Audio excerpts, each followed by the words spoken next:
Welcome to Ordinary Things, where ordinary things are explained. Today's ordinary thing? Vacuum cleaners.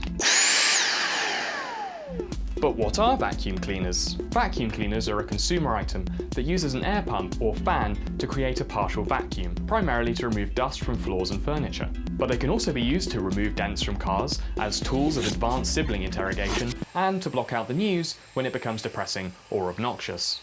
But where did vacuum cleaners come from?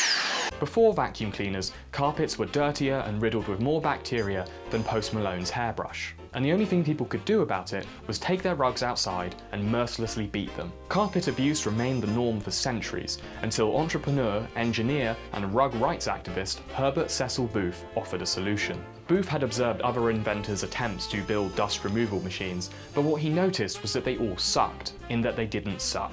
Other machines simply blew dust from one place to another and were probably less effective than a pan and brush. So Booth blew away the competition in 1901 with the world's first vacuum cleaner. It used a petrol-powered piston to draw air through a cloth filter and was highly effective, but it had one major drawback. It was f***ing massive. So large that it had to be left on the street while vacuum-powered hoses were pulled through the windows of the dust-ridden home. It was also so loud that it frequently scared passing-by horses and dogs on the street, striking the first blow in the vacuum's long war on household pets. While dogs hated Booth's invention, the general public loved it. So much so that it became a central feature at parties of the extremely rich and easily amused. But it wasn't until 1908 that people could enjoy a good sucking in the privacy of their own home. An American janitor named James Spangler invented the first stand-up vacuum, and apparently also used it to style his own beard.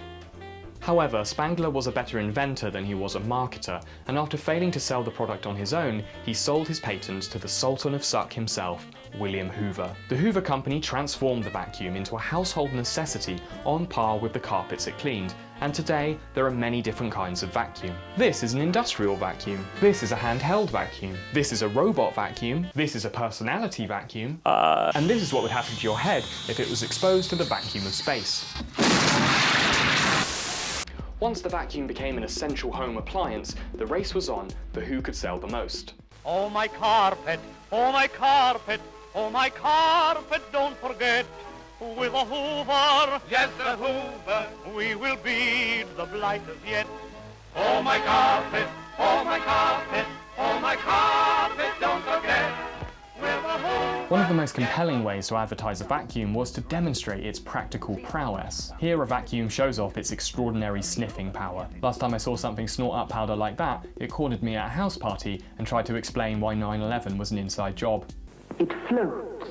The Hoover constellation floats on air, floats on its own cushion of air, floats with you through housework.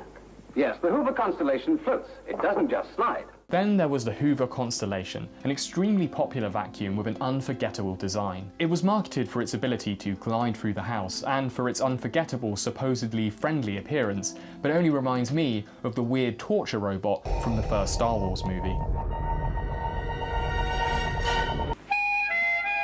A lot of carpet takes a lot of caring for. This Hoover ad from the 1970s depicts an older woman welcoming her cigar-wielding husband into the house, where he promptly dashes his cigar end onto the floor while she smiles in rictus, presumably dreaming of the day when she'll vacuum his ashes from the floor. But when vacuums weren't on television, they were being forced on people door to door. Much like bindle-carrying hobos and segregated bathrooms, the door-to-door salesman is an enduring symbol of mid-century Americana.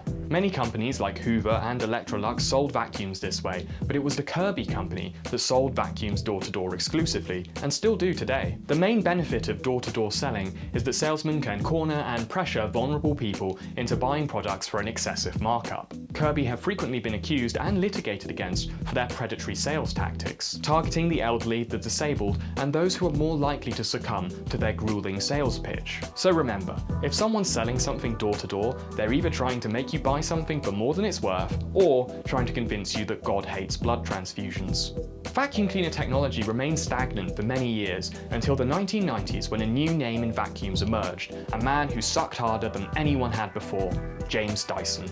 James Dyson is the Picasso of vacuum cleaners, in that people will exchange stacks of cash for something he scribbled his name on. He introduced the Dyson Dual Cyclone, the first bagless vacuum cleaner that used powerful centrifugal forces created by cyclones present inside the vacuum cleaner. Since their innovation with vacuums, Dyson has continued to create a host of expensive air-based products, from electric fans to hair dryers to the Lamborghini of hand dryers, the Dyson Airblade. James Dyson also spews as much hot air as his products do, as for the last few years he's been working on sucking Britain out of the EU. As a vocal supporter for the controversial Leave campaign, he argued that British businesses would be more profitable outside of the EU, a fact he decisively proved by moving his company out of Europe and into the tax haven of Singapore.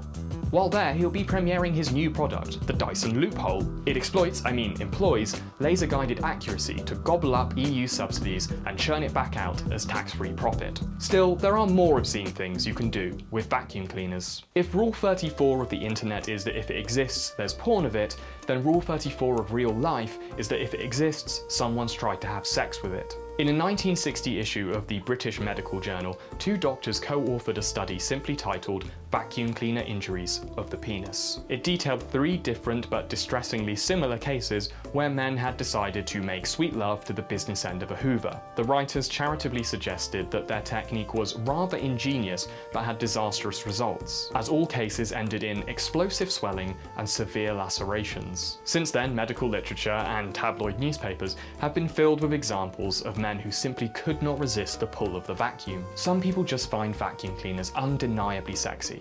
And when it comes to the Dyson V6, can you really blame them? Have you been injured in the process of making love to your vacuum cleaner? Tired of the laughter, name-calling, and eye-watering hospital bills? Hi, I'm Harry Spagmos, entrepreneur, jet ski instructor, and according to International Waters University, technically a lawyer. I believe man's greatest gift is his incurable curiosity. It's what took us to the moon, it's what made men storm the beaches at Normandy, and it's why you stuffed your meat into a commercial cleaning product. In many ways, you're a hero. For insert number of years, the vacuum cleaner industry has been producing an irresistibly sexy product, preying on your natural desire to stick your dingus into any and all available crevices. Call the number below to join my class action suit against Dyson and Hoover, and together we can fight for your right to curiosity. Call now and receive the Spagmos Penile Vacuum Sheath. Suck in safety and style with the sheath. This has been Ordinary Things. If you want to know more about Ordinary Things, please consider donating to my new Patreon page or subscribe to the Ordinary Things YouTube channel, which can be found here in front of your face.